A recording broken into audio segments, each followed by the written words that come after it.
ప్రార్థన చేసుకుందాం.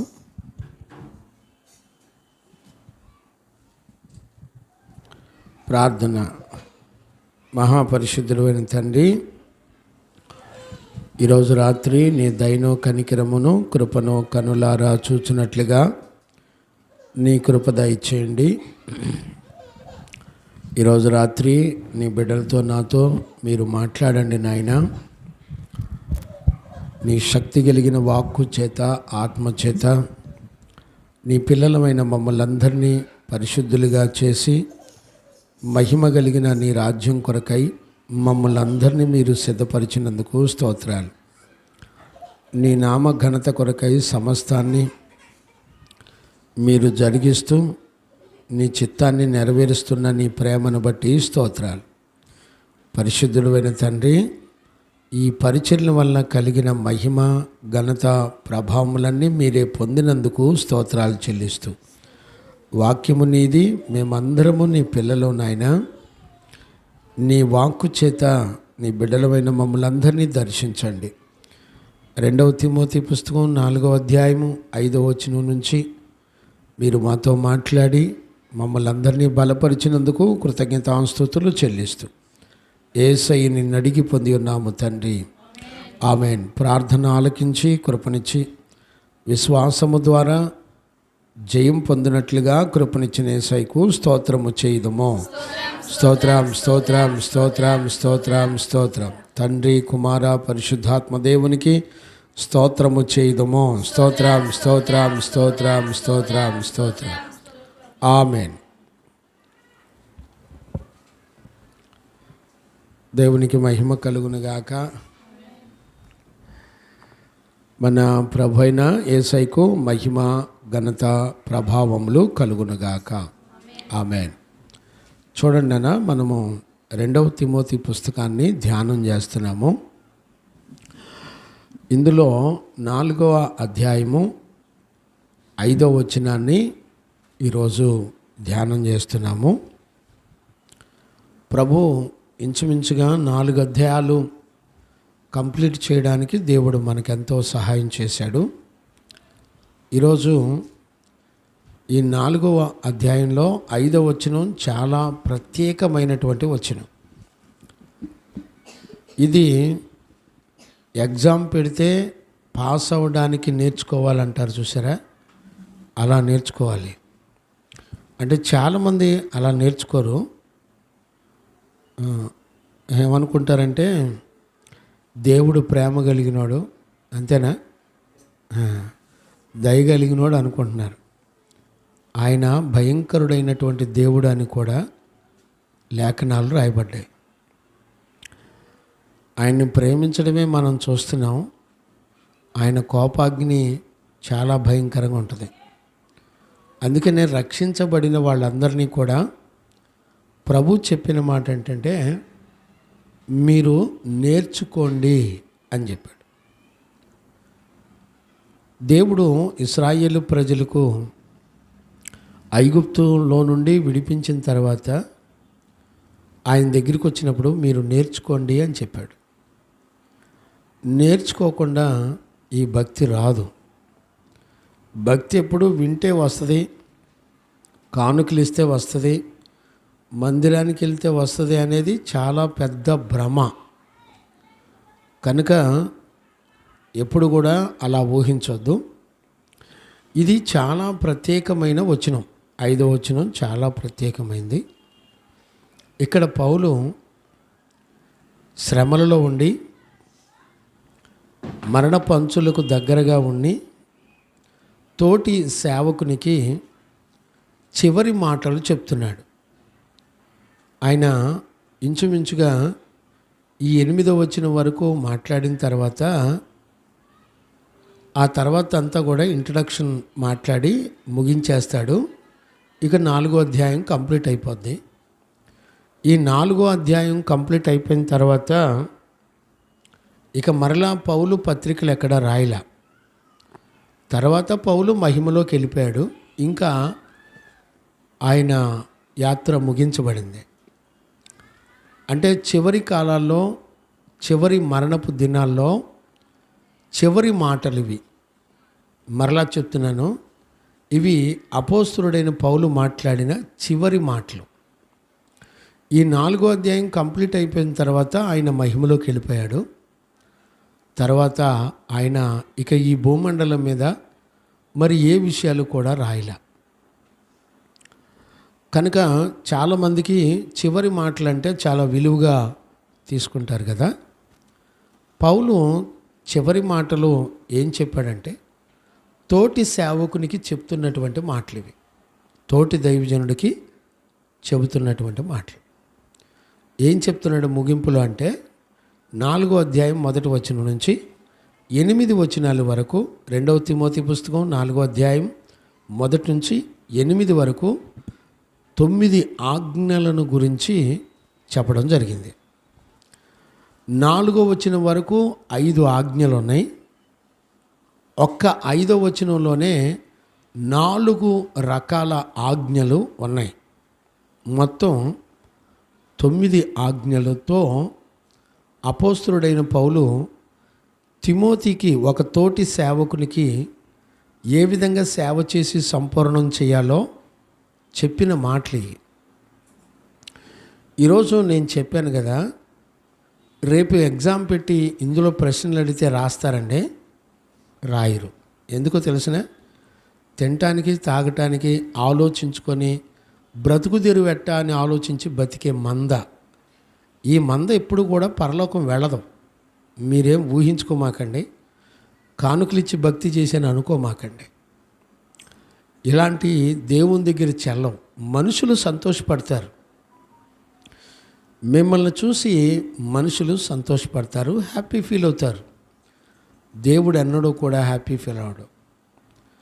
చూడండి, 5వ వచనంలో 4 ఆజ్ఞలు ఉన్నాయి.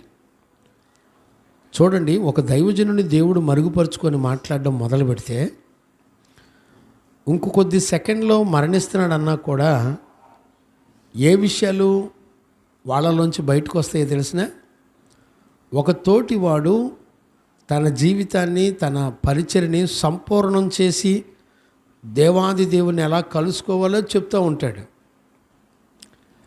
ఈ రోజుల్లో ఒక మనిషి చనిపోతున్నప్పుడు ఐకిక విచారాలు, భయము, నా పిల్లలు ఏమవుతారో, నా భర్త ఏమవుతాడో, నా పిల్లలకి ఇంకా పెళ్ళిళ్ళు అవ్వలేదు, చాలా రకాల దిగుళ్ళు ఉంటాయి. అలా దిగులు పడేవాడు ఎన్నడూ దేవుని రాజ్యానికి సిద్ధపడలేడు.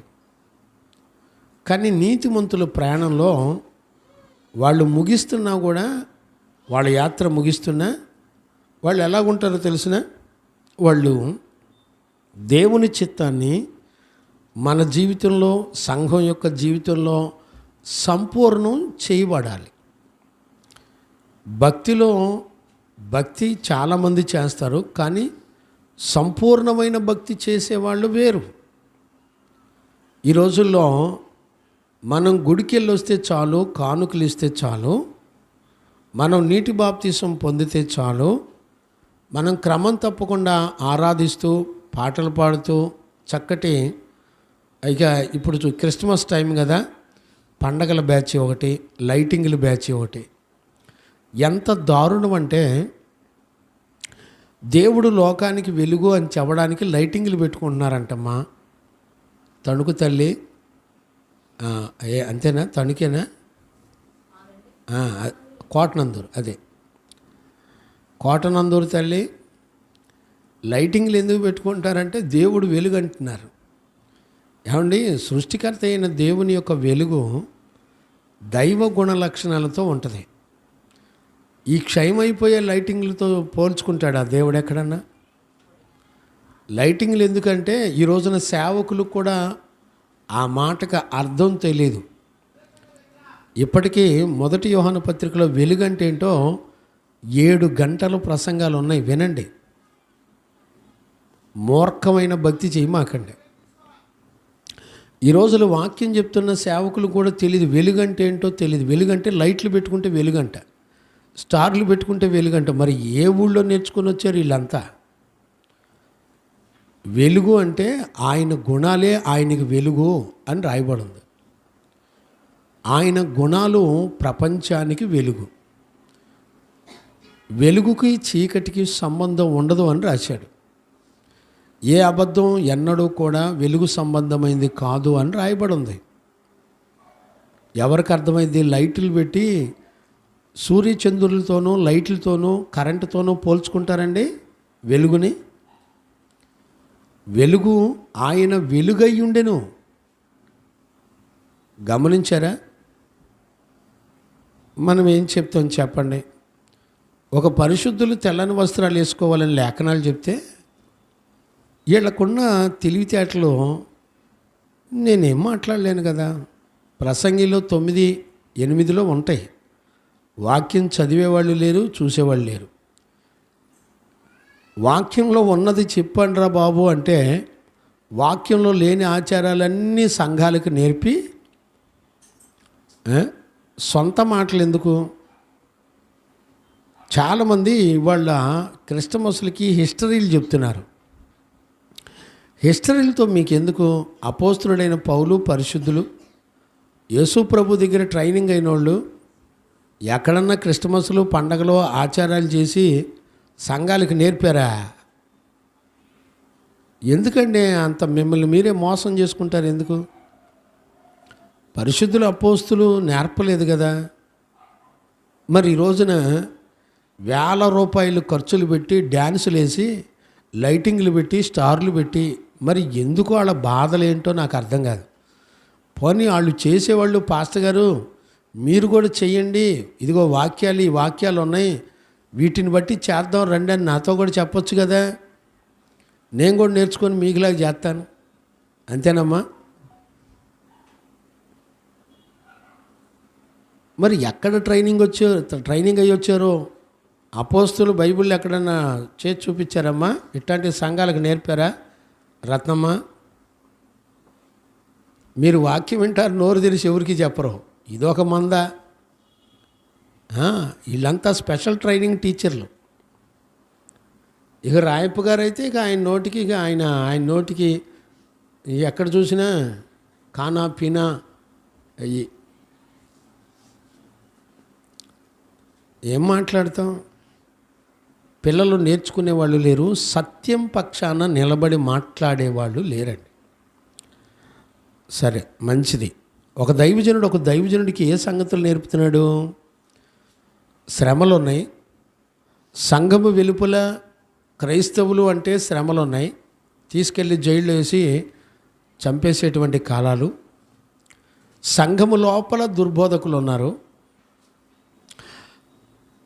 కానీ ఇన్ని సమస్యల మధ్యలో పౌలు తిమోతికి చెప్పే విషయాలు ఎంత చక్కటి విషయాలంటే చాలా వండర్. చూడండి, 5వ వచనంలో 4 రకాల ఆజ్ఞలు ఉన్నాయి. ఆ మాటలు మనం చదువుకుందాం. నాన్న మైక్ ఉంది, చదువు నాన్న.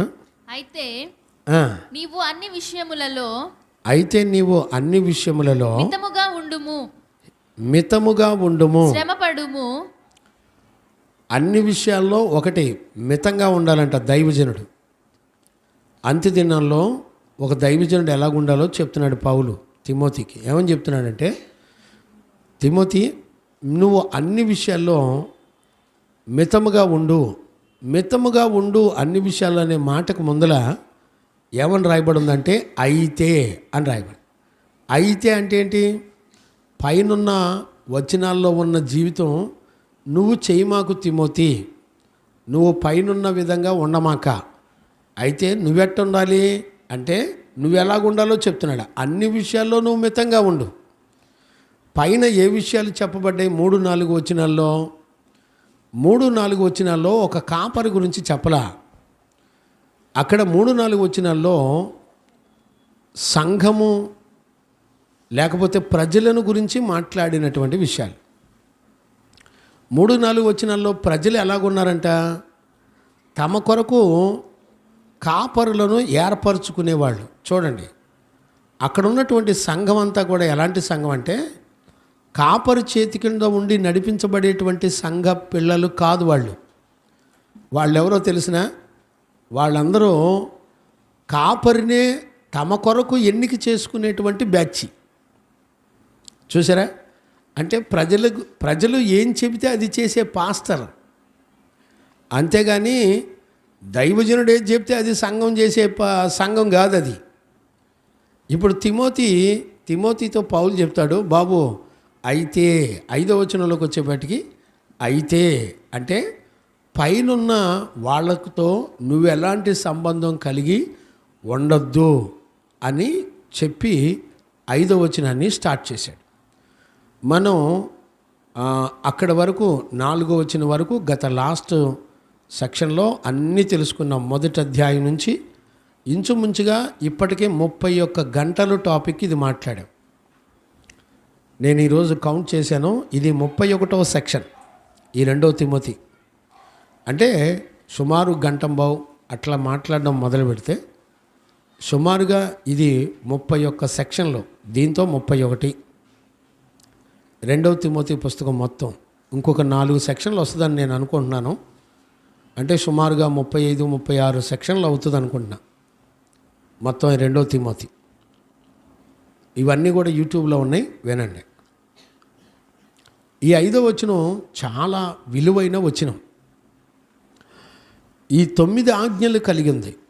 ఇందులో చూడండి, ఇప్పుడు 5వ వచనంలో ఎన్ని ఆజ్ఞలు ఉన్నాయి? 1, అన్ని విషయంలో మితముగా ఉండాలి. నెంబర్ 1, అన్ని విషయాల్లో మితంగా ఉండాలి. శ్రమపడుము. 2వది శ్రమపడాలి. సువార్తికుని యొక్క పని చెయ్యాలి. నీ పరిచర్యను సంపూర్ణముగా జరిగించుము. అంటే ఈ పరిచర్య నువ్వు సంపూర్ణం చెయ్యి. మొత్తం 4 అంశాలు. ఇప్పుడు పైన మొదటి నుంచి మనం చదివితే, మొదటి నుంచి చదువునానా? దేవుని ఎదుటను సజీవులకును మృతులకును తీర్పు తీర్చు క్రీస్తు యేసు ఎదుటను ఆయన ప్రత్యక్షతతోడు ఆయన రాజ్యము తోడు నేను ఆనబెట్టి చెప్పునదేమనగా వాక్యమును ప్రకటించుము. 1, నెంబర్ 1 వాక్యాన్ని ప్రకటించు. నువ్వు ప్రకటించడానికి వెనక ఎవరెవరు ఉన్నారు? తండ్రి ఉన్నాడు, కుమారుడు ఉన్నాడు, తీర్పు తీర్చే కుమారుడు ఉన్నాడు. ప్రభు రాకడ ప్రత్యక్షతను దృష్టిలో పెట్టుకొని నువ్వు వాక్యం చెప్పాలి. అర్థమైందండి? ఈ తండ్రిని, తీర్పు తీర్చే కుమారుని, రాకడ ప్రత్యక్షతను దృష్టిలో పెట్టుకొని సేవకుడు సేవ చేయాలి. ఈ రోజున సేవకులే వడ్డీలు అప్పులు లోన్ చేస్తుంటే ఏ క్షణాన మనం చచ్చిపోతామో తెలియదు. రేపటి దినం లేదు అని దేవుడు చెప్తున్నాడు. మరి వాళ్ళ పాస్టర్లు వడ్డీలు చేస్తుంటే సంఘ పిల్లలు చేయరండి? వడ్డీలు చీటీలు తెచ్చుకొని బతకరండి?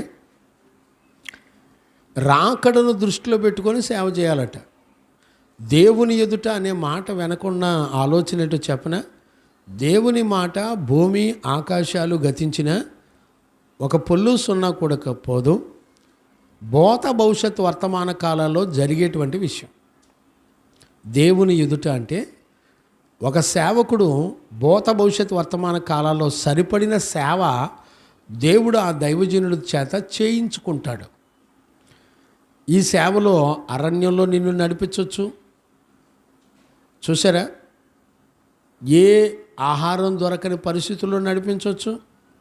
అసలు జనాలందరూ, పౌలు ఆసియా సంఘం మొత్తం వదిలిపెట్టింది. తిమోతి పత్రిక రాసేటప్పుడు ఎవరు లేరు. పౌలు కట్టిన సంఘంలో ఎవరు లేరు, అందరూ వదిలిపెట్టి వెళ్ళిపోయారు. ఈ రోజుల్లో సంఘం ఉన్నా లేకపోయినా, అంటే భూత భవిష్యత్ వర్తమాన కాలాలు. తండ్రి అనే మాట, తండ్రి ఎదుట అనే మాటకి భూత భవిష్యత్ వర్తమాన కాలాల్లో దేవుని ఎదుట ఉండి మనం సేవ చేస్తున్నామని అర్థం. గమనించారండి? అలాగా ఇప్పుడు చూడండి, 2వది శ్రమపడాలి, వాక్యమును ప్రకటించము, సమయమందును అసమయమందును ప్రయాసపడుము. సమయమందు అసమయందు ప్రయాసపడాలి. 1 వాక్యం ప్రకటించాలి, 2వది ప్రయాసపడాలి. సంపూర్ణమైన దీర్ఘశాంతముతో ఉపదేశించుచు అంటే కంటిన్యూ పదం అది. ఖండించుము. 3వది ఖండించాలి, గద్దించుము. 4వది గద్దించాలి, బుద్ధి చెప్పుము. 5వది బుద్ధి చెప్పాలి. ఎందుకనగా చాలు. ఇది 5 ఆజ్ఞలు. ఇప్పుడు 5వ వచనంలో ఎన్ని చదువుకున్నాం? 4 చదువుకున్నాం. మొత్తం 9 ఆజ్ఞలు. చూడండి, ఒక దైవజనుడు తన మరణ సమయంలో తోటి సేవకునికి ఏం చెప్తున్నాడు తెలిసిన? దేవుని యొక్క ఆజ్ఞలు చెప్తున్నాడు. ఈ రోజుల్లో మన నోటికి ఆ మాటలు వస్తాయండి, నాకు తెలియదు. చూడండి, ఇప్పుడు ఈ 5వ వచనంలో ఉన్నటువంటి 4 గుణాలు మనం ఇప్పుడు నేర్చుకోవాలి. ఇక్కడ 5వ వచనం మళ్ళీ ఒకసారి చదువునానా? అయితే నీవు అన్ని విషయములలో మితముగా ఉండుము. ఇప్పుడు చూడండి, నీవు అన్ని విషయాల్లో మితముగా ఉండాలి. ఇప్పుడు మితముగా ఉండాలి అనే మాట చెప్తున్నాడు. ఇప్పుడు పౌలు తిమోతికి చెప్పే విషయాలు ఎన్ని విషయాలు మనం మాట్లాడితే కొన్ని ఇంపార్టెంట్ ఉంటాయి, కొన్ని జనరల్గా ఉంటాయి, కొన్ని డబల్ మీనింగ్లు ఉంటాయి, కొన్ని చెత్త మాటలు ఉంటాయి, రకరకాలుగా ఉంటాయి. కానీ పౌలు ఒక దైవజనుడికి ఇంకో దైవజనుడికి ఏం చెప్తున్నాడు తెలిసిన? అయ్యా, అన్ని విషయాల్లో నువ్వు మితంగా ఉండాలి. మితంగా అనే మాటకు అర్థం ఏంటి?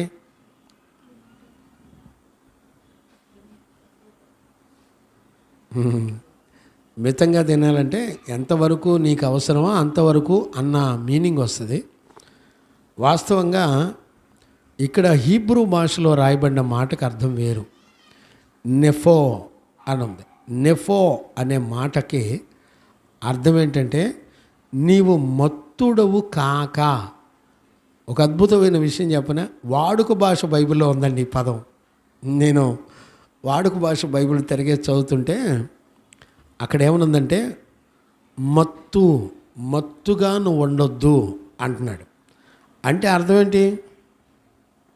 మత్తుగా ఉండొద్దు అంటే అర్థం ఏంటి? వాస్తవానికి మత్తుగా ఉండడానికి దానికి ఆపోజిట్ పదం ఏమని చెప్పచ్చు? తెలివైన వాడిగా, లేకపోతే ఇంటెలిజెంట్గా, లేకపోతే షార్ప్గా, ఇలాంటి పదాలు వాడచ్చు. అంటే ఇక్కడ పౌలు తిమోతికి ఏం చెప్తున్నాడంటే నువ్వు మత్తుగా ఉండమాక. ఇక్కడ ఈ పదాలకు సంబంధించి నెఫో అనే హీబ్రూ పదానికి ఇక్కడ కొత్త నిబంధన బైబిల్లో ఇదే మాట 5-6 సార్లు రాయబడి ఉన్నాయి. నేను ఒక 5 times రాసిన విషయాలు నేను బైబిల్లో చూశాను. ఒకటి ఇప్పుడు మనం చదువుకున్నాం కదా, 4వ అధ్యాయం 5వ వచనంలో ఇక్కడ నెఫో అనే మాట రాయబడింది. అక్కడ తెలుగు ఏమని ట్రాన్స్లేట్ చేశారంటే మితముగా అని ట్రాన్స్లేట్ చేశారు. ఇదే వచనం 1 తెస్సలోని పత్రిక 5వ అధ్యాయం 8వ వచనం 6వ వచనం చదువునానా? కావున ఇతరుల వలె నిద్రపోక. ఇప్పుడు చూడండి, ఇక్కడేం రాశాడంటే నిద్ర అని రాశాడు.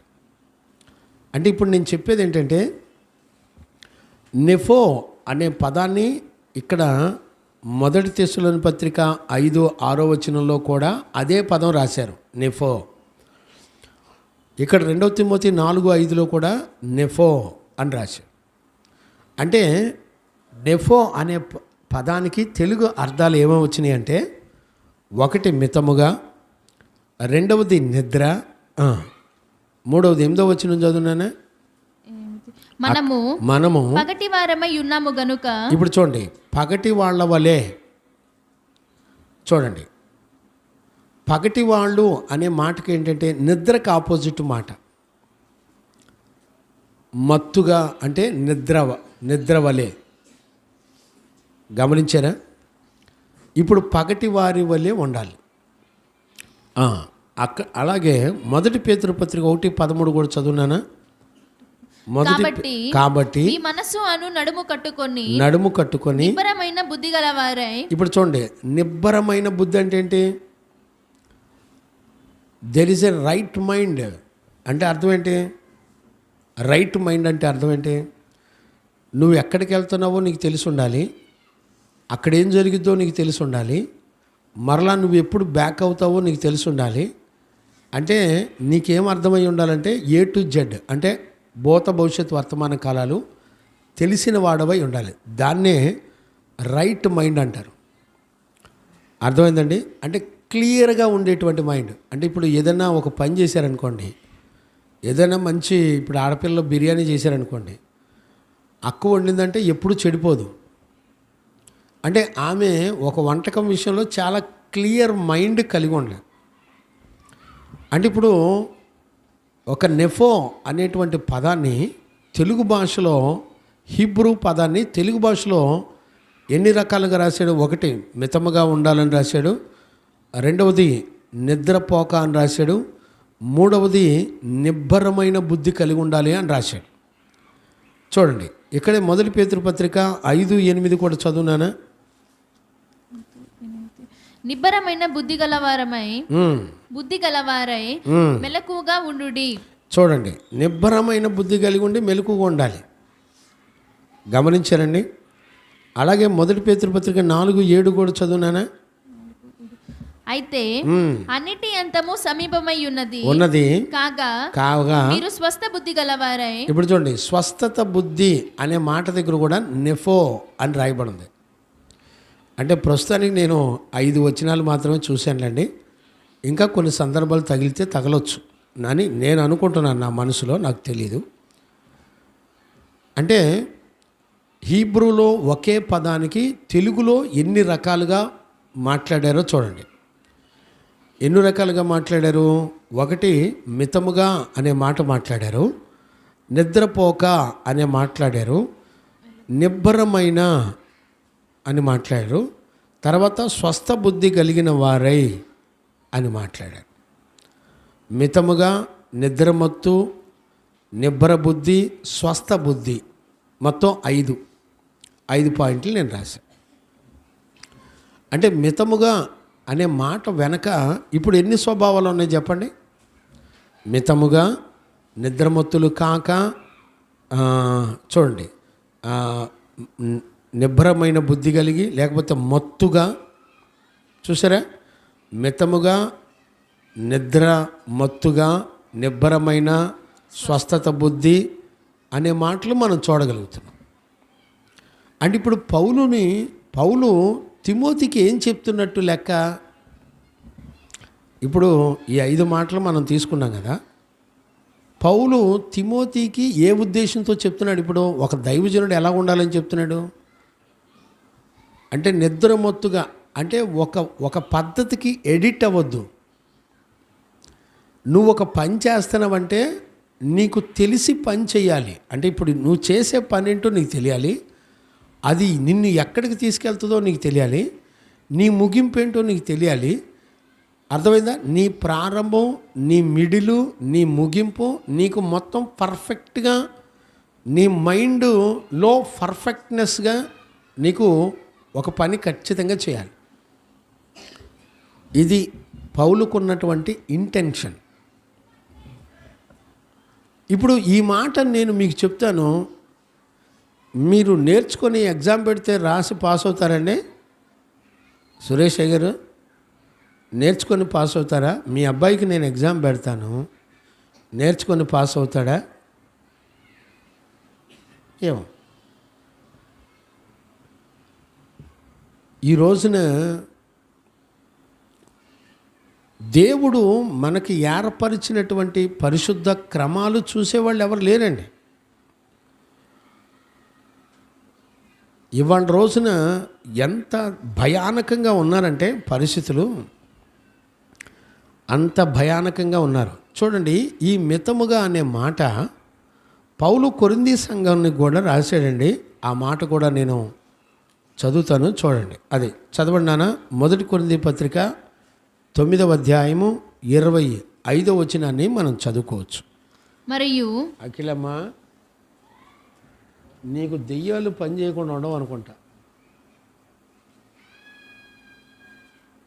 నీకేం కాళ్ళు నొప్పులు ఉన్నాయమ్మా? నా ఇంక చూడు, కాళ్ళు ముడుచుకో, సరిగ్గా కూర్చో. నా ఇంక చూడు, నా ఇంక చూస్తున్నావా? నేను ఏం చెప్తున్నానని అడుగుతా. చదువునానా? మరియు ఇక్కడ చాలా జాగ్రత్తగా అర్థం చేసుకోండి. మితముగా ఉండేవారు ఎలా ఉంటారో పౌలు చెప్తున్నాడు. చదువునానా? మొదటి కొరింథీ పత్రిక 9వ అధ్యాయం 25వ వచనం. మరియు పందెమందు పోరాడు ప్రతివాడు, పందెమందు పోరాడేటువంటి ప్రతివాడు అన్ని విషయముల యందు మితముగా ఉండును. ఇప్పుడు చూడండి, మితముగా ఉండటం అంటే ఏంటో కొంచెం వివరణగా మనం ఇప్పుడు నేర్చుకుంటున్నాము. అన్ని విషయాల్లో మితంగా ఉంటాడంట. అంటే అర్థం ఏంటి? ఇప్పుడు ఇక్కడ ఒక శరీర సంబంధమైన ఒక ఉపమాన రీతిగా పౌలు ఈ విషయాన్ని చెప్తున్నాడు. ఏమని చెప్తున్నాడంటే, బాబు ఒక అథ్లెటిక్ని చూడండి మీరు, అతడు అన్ని విషయాల్లో మితంగా ఉంటాడు. ఎందుకని అతడు బహుమతిని గెలవటం కొరకు ఏం చేస్తాడంటే డే అండ్ నైట్ ప్రాక్టీస్ చేస్తూ ఉంటాడు. అతను ఎర్లీ మార్నింగ్ లేస్తాడు. షాలేం, ఇప్పుడు నేను చెప్పిన వాక్యం అంతా నిన్ను అడుగుతా, అయిపోయిన తర్వాత అడిగితే నేను చెప్పావనుకో నువ్వు పాస్ అవుతావు, నువ్వు మీ ఇంటికి వెళ్ళిపోతావు, లేదనుకో ఊరు వెళ్ళవు. ఒక విషయం నేర్చుకునేటప్పుడు శ్రద్ధ లేకుండా నిర్లక్ష్యంగా ఉండమాకండి. ఇప్పుడు చూడండి, ఒక అథ్లెటిక్ ఎలా ఉంటాడట, తను పందెపు రంగమునందు గెలవటం కోసం తను ఎలాగుంటాడంటే సురేషయ్య, అందరితో పాటు బెజ్జర్లు బగ్గర్లు తినుకుంటా అర్ధరాత్రుల్లో పిక్నిక్లు పార్కులు ఏమన్నా తిరగడం. ఆడెక్కడ ఉంటాడు? 7 గంటలకల్లా పడుకుంటాడు. పొద్దున్నే 4ంటికి లేస్తాడమ్మా. ఒక అథ్లెటిక్ 3-4ంటికి లేచిపోయి వ్యాయామం చేస్తాడు. అంతేనయ్యా? ఎందుకని? పరుగు పందెంలో గెలవటం కోసం టైం టు టైం. దాన్ని ఏమంటాడు? మితముగా. అంటే ఎంత తినాలో అంతే తింటాడు, ఎక్కువ తక్కువ తినడం. ఎక్కువ తింటే వెయిట్ పెరిగిపోతే పరిగెట్టేటప్పుడు తేలిగ్గా పరిగెత్తగలరా? రోజు కొవ్వు పదార్థాలు బాగా తింటున్నాడు అనుకోండి, లావు అవుతాడా సన్నం అవుతాడా? అర్థమైందా? కొవ్వు పదార్థాలు ఎక్కువ తింటే. ఇప్పుడు మితముగా అంటే ఏంటి? ఇప్పుడు నువ్వు పరుగు పందెంలో గెలవటానికి నువ్వు ఎలాగ తింటావంటే, అంటే నువ్వు అన్నిటిలో నీ గురి తెలుసు, నీ టార్గెట్ తెలుసు, నువ్వు ఎక్కడికి వెళ్ళాలో తెలుసు. అర్థమైందా లేదా? అంటే మితముగా అనే మాట వెనక ఏ లైఫ్ ఉందంటే, అంటే ఓ షార్ప్ మైండ్. నువ్వు ఒక పనికి వెళ్ళావు, నువ్వు ఒక టార్గెట్ చేసుకున్నావు, దాని కొరకు నువ్వు ఖచ్చితంగా నువ్వు దేని కొరకు నువ్వు కష్టపడుతున్నావో, దేని కొరకు నువ్వు ప్రయాసపడుతున్నావో, దాని విలువను సంపాదించుకోవడానికి నువ్వు ఎలాంటి బ్రతకాలి? మితముగా. ఇప్పుడు అర్థమైందా? ఇప్పుడు చూడండి, ఆత్మీయ జీవితంలో ఇప్పుడు మనకు అర్థమేంటి? ఇప్పుడు పౌలయ్య నువ్వు పైన అయితే అని ప్రారంభించాడు కదా 5వ వచనం. అంతకు ముందు ఉన్నటువంటి ప్రజలకు లెక్క ప్రకారం ప్రజల మాట విని నువ్వు సేవ చేయక్కర్లా. నువ్వు ఎవరి మాట వినాలి? మితముగా దేవుని మాట వినాలి. ఇప్పుడు నువ్వు ఎవరి మాటని సేవ చేయాలి? దైవజనుడు చెప్పినట్టు నువ్వు సేవ చేయాలి. ఇప్పుడు నీ కోచ్ ఏం చెప్తాడు? నీ కోచ్ చెప్పిందే నీ మైండ్లో ఉండాలి. నీ దేవుడు నీకేం చెప్తాడో అదే నీ మైండ్లో పెట్టుకొని నువ్వు సేవ చేయాలి. దాన్నే మితముగా అని అంట. ఇప్పుడు చూడండి, ఇప్పుడు ఇవాళ రోజున వడ్డీలు రూపాయికి వడ్డీ ఇస్తున్నారంటే పాస్టర్లు ఇవాళ ₹1 కోటి పెట్టి మందిరాలు స్థలాలు కొని అవతల పారేస్తున్నారు. ఏమంటే ఒక మందిరం ఎట్ట కట్టాలో తెలిసినా, ఒక పరిచర్య ఎలా చేయాలో తెలిసినా, సంఘ పిల్లలు వాక్యం విన్న పిల్లలు గుప్పిళ్ళు విప్పితే ఆ గుప్పిళ్ళు విప్పిన దాంతో మందిరం కట్టాలి. అర్థమైందండి? అప్పులు లోన్లు వడ్డీలు తీసుకొని కట్టకూడదు. అది అక్రమ మార్గం అయిపోద్ది. ఈ రోజున పెద్ద పెద్ద కార్పొరేట్ సేవకులు మొత్తం అప్పులు, మందిరాలు అప్పులతో కట్టి ఆ అప్పులు బాకీలు తీర్చుకుంటూ బ్రతికే మందిరాల్లో ఎక్కడ కూడా పరిశుద్ధత ఉండదు. చాలామంది అనుకుంటున్నారు, రాయపు గారు దేవుడు దయగలిగిన వాడు, అసలు ఎంత ప్రేమ ఆయన. ప్రభు మాకు ఒక మందిరం లేకపోతే ఎలా ప్రభు? అంతేనా? పిచ్చోళ్ళలారా, అపోస్తులు ఎక్కడ కూడా మందిరాల్లో సేవ చేయలా. ప్రతిష్ఠితులైన దైవజనులకి చరస్థిరాస్తులు ఉండకూడదు. సురేషయ్య, చరస్థిరాస్తులు ఉండకూడదు. అందుకని అపోస్తులు ఎక్కడ చూసినా ఇళ్లలో అక్కడక్కడ కోటాలు పెట్టుకున్నారు, ప్రార్థనలు పెట్టుకున్నారు. అంటే సంఘ విశ్వాసులే, వాక్యం విన్న సంఘ విశ్వాసులే పరిచర్య కొరకు ఒక భాగాన్ని దేవునికి ఇవ్వాలి. ఇస్తారండి? రత్నమ్మ ఇస్తారా? ప్రాణం పోయినా ఎవరు? ఒకవేళ మీరేమన్నా డేర్ చేస్తే చేయొచ్చేమో నాకు తెలియదులే. ప్రాణం పోయినా ఎవరు?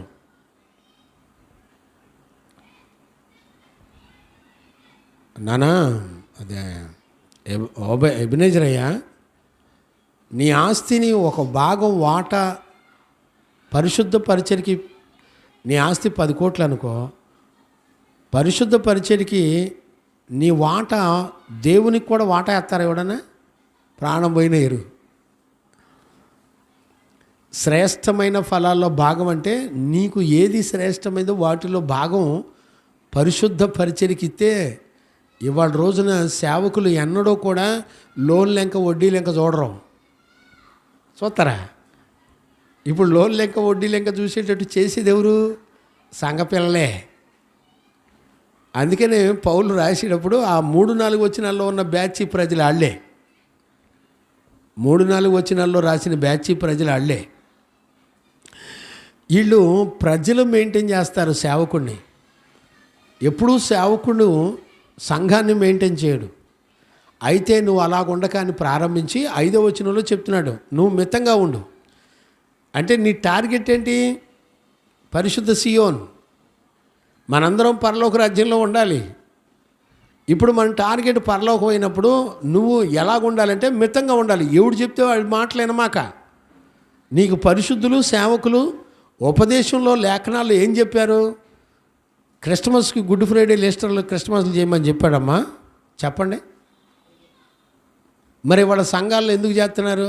అపోస్తులు సంఘాలకి ఎవరన్నా ఎక్కడన్నా నేర్పారా? ఏమండి, ప్రజలు ఎంత గుడ్డోళ్ళు అంటే వాళ్ళు పోయి వాళ్ళకి తగ్గ వాళ్ళ ఆశలకు అనుకూలమైన పాస్టర్లని ఎన్నిక చేసుకొని, ఒకళ్ళని కాదండి 2-3 ఉంటారు సంఘానికి. ఒకళ్ళని సేవకులుగా పెట్టుకోరు, 2-3 ఉంటారు. 2 తిమోతి 4వ అధ్యాయం 3-4 వచనాల్లో ఉన్న బ్యాచ్ మీరు చదువుకోండి. నేను చాలాసార్లు చదివించాను, మళ్ళీ ఒకసారి చదువునానా. 3-4 వచనాలు చదువు. చెవిగల్ల పిల్లలు వింటారు. అయ్యలారా, మీరు ఒకటి చెప్తున్నాను వినండి. గొట్టాల్లో వింటున్న దేవుని పిల్లలారా వినండి. నేను చూపించి వాక్యంలో ఉన్న రెఫరెన్సులు చూపించి చెప్తున్నా. నాకెవరైనా చెప్పాలనుకునే వాళ్ళు రెఫరెన్సులు చూపించి నాతో మాట్లాడండి. ఆడోళ్ళు కూడా సేవ చేయొచ్చు అని నోటితో అనమాకండి. రెఫరెన్సులు చూపించండి, వాక్యాలు చూపించి మాట్లాడండి. ఊరికే నోరు ఉంది కదా, నోరు పారేసుకోవడం ఎందుకు? ప్రపంచంలో ఆడవాళ్ళు సేవ చేయట్లేదా? చేయాలి, మంచిదే. సంఘ కాపరిగా ఉండడానికి ఏం పనికిరారు. స్వార్థ ప్రకటించండి, తప్పేం లేదుగా. సంఘంలో ప్రవచించండి, తప్పేం లేదు. కృపావరాలు ఉన్నాయి, చక్కగా కృపావరాలు. సంఘ కాపరిగా ఉండమని బైబిల్ చరిత్రలో ఎక్కడా ఆడవాళ్ళని నిలబెట్టిన దాఖలాలు బైబిల్లో ఎక్కడా లేవు. అపోస్తులు చేసిన సేవ కాకుండా మీరు అపోస్తులు చేసిన సేవ ఏంటో చూడండి. బైబిల్లో, పత్రికల్లో, బైబిల్లో చక్కగా రాసి ఉన్నాయి, చూడండి. ఇదిగో ఈ వాక్య ప్రకారం మేము సేవ చేస్తున్నామని రెఫరెన్స్ చూపించరే. ఊరికే నోరు బారేసుకోవటం ఎందుకు? రెఫరెన్స్ చూపించి మాట్లాడండి, నేను కూడా నేర్చుకుంటా. వాక్యం కంటే గొప్పవాళ్ళవా ఏంటి మనందరం? పోనీ అపోస్తుల కంటే గొప్పవాళ్ళ? అపోస్తులు ఎవరన్నా ఆడవాళ్ళు నిలబెట్టారండి? పిచ్చి పిచ్చి ప్రసంగాలు చేయమాకండి. పరిశుద్ధ లేఖనాలు ఏమున్నాయి చూడండి. ప్రభు ఏం చెప్పాడో నేను అదే చెప్తున్నా. నన్నంటే వ్యక్తిగతంగా ఏమవుతుంది? నన్ను తిట్టుకుంటే ఏమవుతుంది? నేను ఇక్కడ లేఖనాల్లో ప్రభు ఏం చెప్పాడో అది చెప్పా. అపోస్తులు చెప్పిన వాక్యం కాకుండా వేరొక వాక్యం పరలోకం నుండి దేవదూత చెప్పినా నమ్మొద్దని చెప్పాడు. వాడు శాపగ్రస్తుడని చెప్పాడు. ఆ రెఫరెన్స్ చదివి ఆ రెఫరెన్స్కి అర్థం ఏంటో చెప్పండి. పోని సంఘాలకు వెళ్తున్న పాస్టర్లు, సంఘ పిల్లలు, ఆ వాక్యానికి అర్థం ఏంటో చెప్పండి, నేను కూడా వింటా. పరిశుద్ధులు అపోస్తులు సంఘాలకి చెప్పిన వాక్యం కాకుండా వేరొకడు ఇంకొకటి కలిపి చెరపొద్దని చెప్పాడు. వేరొకటి ఎందుకు నేర్చుకోవటం? నేను వాక్యంలో ఉన్నది చెప్పా. నా మీద పగెందుకు? నన్నేదో నేనేదో దుర్మార్గుడిని, మిమ్మల్ని ఏదో హింసించి నేనేదో తిడతానని అన్నట్టుగా నా మీద ఎందుకు బడి ఎడుతారు? నీకు దమ్ము ధైర్యం ఉంటే వాక్యంలో చూసుకొని మాట్లాడండి. లేఖనాల్లో దేవుడు ఏం చెప్పాడు చూడరు. హిస్టారికల్లో స్టార్లు పెట్టారా, హిస్టారికల్లో లైట్లు పెట్టారా, వాడెవడో చేశాడు, ఆర్సెమ్మోడు చేశాడు, ఇంకొకటి చేశాడు. నీకెందుకు హిస్టరీల సంగతి? ఎస్టేలో ఎవడో కలిపి చెలుపుతాడు. ఆడి అన్నీ నేర్చుకొని ఈ రోజున నేను గొప్ప సేవ చేస్తున్నాను, మాది దేవుని సంఘం అని చెప్తావేంది? దేవుని సంఘంలో ఇట్లాంటి ఎక్కడ పౌలు నేర్పలా? పౌలు ఎక్కడ నేర్పారండి? పౌలు సంఘాలు కట్టారుగా, అపోస్తులు సంఘాలు కట్టారుగా. సంఘాల్లో ఎవరికైనా ఎట్లాంటి చెత్త అలవాట్లు నేర్పారా? బైబిల్ చూసి వాక్యం చూసి నమ్మరాదండి. విన్సెంట్ పాలయ్య గారు ఏం చెప్తాడు, నేనేం చెప్తా, అక్కడ ఏది ఉంటే అది చెప్తా. మీరు కలిపి చెరిపి మీ ఇష్టం వచ్చిన వాళ్ళని, దురద చెవులు గల వాళ్ళని, నీ ఇష్టం వచ్చిన ప్రజల చేత ఎన్నుకొని సేవ చేసేవాడు. ఇప్పుడు ఇద్దరికి భలేగా ఉంటుందండి. ఆ వాక్యం చదువునా 3-4 వచనాలు చదువు. ఎందుకనగా జనులు హితబోధను సహింపక. ఇప్పుడు చూడండి, ప్రజలు ఎంత వెరైటీగా ఉంటారో. మంచి బోధన సహించరు, ఆరోగ్యకరమైన బోధన ఒప్పుకోరు. ఈ ప్రజలు అంత్య దినాల్లో ప్రజలు ప్రభు రాకళ్ళు ఇట్ట ఉంటారు. దురద చెవులు గలవారై, దురద చెవులు కలిగిన వాళ్ళు ప్రజలు తమ స్వకీయ దురాశలకు అనుకూలమైన బోధకులను చూసారా? వాళ్ళ ఆశలకి, పండగలకి, పబ్బాలకి, లైటింగ్లకి, స్టార్లకి, రికార్డ్ డ్యాన్సులకి అనుకూలమైన బోధకులను ఎన్నిక చేసుకొని తమ కొరకు పోగు చేసుకొని, చూసారా, వాళ్ళ కోసం పోగు చేసుకుంటారంట. అంటే ప్రజల పక్షాన నిలబడే పాస్టర్లు, సంఘాలు. ఏమండి, ఎన్నిసార్లు వింటారు బైబిలు? ఎన్ని సంవత్సరాలు సేవ చేస్తున్నారు? వాక్యంలో ఉన్నది కూడా చూసి నేర్చుకోవడం చేత కదా ఏంటి? అదేమనంటే మీకు విన్సెంట్ పాలయ్య గారు దొరుకుతాడా మీకు అడ్డదిడ్డంగా? సత్యాన్ని చెప్పి నిందలు పడతాం దర్జాగా. వాక్యంలో రెఫరెన్స్ చూపించి మాట్లాడి మమ్మల్ని అంటున్నారు అనండి. అది కదా మర్యాద. రైట్, చదువునాను. సత్యమునకు చెవినీయక. వీళ్ళు ఎవరికి చెవినీరు? సత్యం చెప్పేవాడికి ఎవడు చెవినీరు? ఈ ప్రజలు ఎట్టుంటారో చూడండి. సత్యమునకు చెవినీయక కల్పన కథల వైపునకు తిరుగు కాలము వచ్చును. చూసారా, కల్పన కథలు చెప్పుకునే వాళ్ళ ప్రజల వైపు తిరిగిపోయే కాలం వచ్చింది. ఎన్ని వేల రూపాయలండి ఈ పండగల పేరు చెప్పి ఇంటింటికి 5,000 10,000 కలెక్ట్ చేసి నానా తిప్పలు. అంటే డబ్బులకి మారు మనుషులకి ఏమైనా సంబంధం ఉందండి? అపోస్తులు సంఘాలకి పిచ్చి పద్ధతులు నేర్పారా? చదువునాను. అయితే చూసారా, 5వ వచనంలోకి వచ్చేపాటికి పౌలు అయితే అని రాశాడు. అయితే నీవు అన్ని విషయములలో మితముగా ఉండుము. ఇప్పుడు చూడండి, మితముగా అంటే అర్థమైందండి. ఒక అథ్లెటిక్, ఒక స్పోర్ట్స్ మ్యాన్ ఏం చేస్తాడు నాన్న? అన్ని విషయాల్లో మితంగా ఉంటాడు. అంటే ఎక్కడ పడితే అక్కడికి వెళ్ళడం తనకు తెలుసు. ఎక్కడ పడితే అక్కడికి వెళ్ళి ఏ టైంలో పడితే ఆ టైంలో తిరిగితే హెల్త్ ఇష్యూస్ వస్తాయి. అందుకనే తన టార్గెట్, తను పొందబోయే బహుమానాన్ని టార్గెట్ చేసుకొని అన్నిటిలో మితంగా ఉంటాడు. దేంతో పడితే దాంతో కలిసి ఉండడం. ఈ రోజున క్రైస్తవుడు కూడా సత్య సంబంధమైన బోధలో నువ్వు మితంగా, నీకు ఏది అపోస్తుల దగ్గర నువ్వు ట్రైనింగ్ అయ్యో అదే విషయాన్ని బోధించి ప్రజలను కాపాడు. అది చెప్పింది. దేవునికి మహిమ కలుగునుగాక. Praise the lord. చదవండి నాన్న. 2వ తిమోతి పుస్తకం 2:4 కూడా చదవండి. సైనికుడు అన్నబడిన వాడు ఎవడో కూడా యుద్ధమునకు పోవునప్పుడు తన్ను దండులో చేర్చుకొనిన వారిని సంతోషపెట్టవలెనని జీవన వ్యాపారములలో చిక్కుకొనడు. ఈ జీవన సంబంధమైన వ్యాపారాల్లో, వడ్డీల్లో, చీటీల్లో చిక్కుకోడు. మరియు జట్టి అయిన వాడు పోరాడినప్పుడు నియమ ప్రకారము చూడండి, లేఖనాల్లో దేవుడు ఏ జీవితం నిన్ను చేయమన్నాడు? అన్నిటిలో మితంగా ఉండు. చూసారా, ఒక సైనికుడు వల్లే. ఇప్పుడు ఎవరెవరిని చూపిస్తున్నాడు? ఒక అథ్లెటిక్ని చూపించాడు, ఒక సైనికుడిని చూపించాడు. బార్డర్లో నిలబడిన సైనికులు, అమ్మో చలి ఉంది, నేను యుద్ధానికి వెళ్ళను అంటాడా? ఎన్ని శ్రమలు వచ్చినా పోయి యుద్ధం మాత్రం చేస్తాడు. Praise the lord. అర్థమైందండి? వాక్యానికి భిన్నమైన మనుషులు పాస్టర్లను ప్రేరేపిస్తే నువ్వు చేసేదండి మనుషులను సంతోషపెట్టి సేవ ఏం చేస్తావు? నాకు అర్థం కాదు. దేవుడు ఏం చెప్పాడో చెయ్యి. దేవుడు చెప్పినట్లు చేసేవాడు ఎలాగుంటాడు తెలిసిన? శత్రువు వస్తున్నాడంటే చలి, ఎండ, వాన నేను చూడ్డం.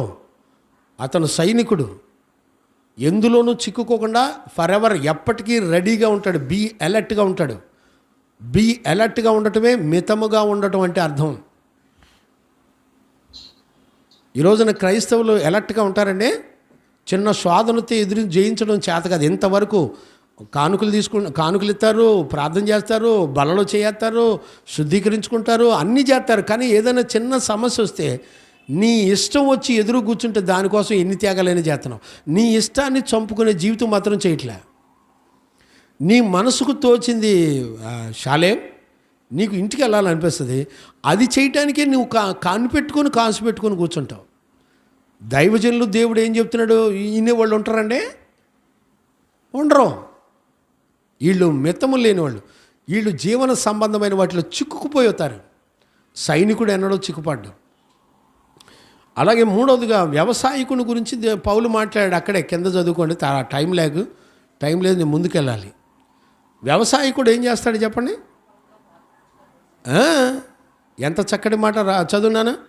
పాటుపడిన వ్యవసాయకుడే. చూసారా, పాటుపడిన వ్యవసాయకుడు ఏం పడతాడంట? పాటుపడతాడంట. పాటుపడ్డం అంటే ఏంటి? శ్రమ పడ్డం. అంటే శ్రమ ఎందుకు? ఇప్పుడు మనం చదివాంగా 4-5 వచ్చిన మళ్ళీ ఒకసారి చదువునానా? అయితే నీవు అన్ని విషయములలో మితముగా ఉండుము. చూడండి, ఇది మొదటిది, అన్ని విషయాల్లో మితంగా ఉండు. ఓకే, బాగుంది. శ్రమపడుము. ఇప్పుడు చూడండి, శ్రమపడుము, సువార్తికుని పని చేయుము. చూసారా, శ్రమపడు అని చెప్తున్నాడు. రెండవ అంశం ఏంటి? శ్రమ. ఇప్పుడు వ్యవసాయకుడు ఏం చేస్తున్నాడు? శ్రమ పడుతున్నాడు. దేనికోసం శ్రమ పడుతున్నాడు? తప్పు చేసి శ్రమ పడడం కాదండి, దేవుని చిత్తం చేసి శ్రమ పడాలి.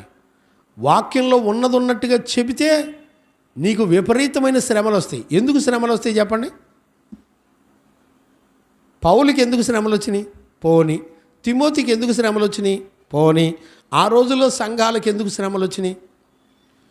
ఇప్పుడు చూడండి, పౌలుని చూడండి, తిమోతిని చూడండి, సంఘాలు చూడండి, ఎక్కడ చూసినా వాళ్ళందరూ శ్రమలో ఉన్నామా అంటున్నారు.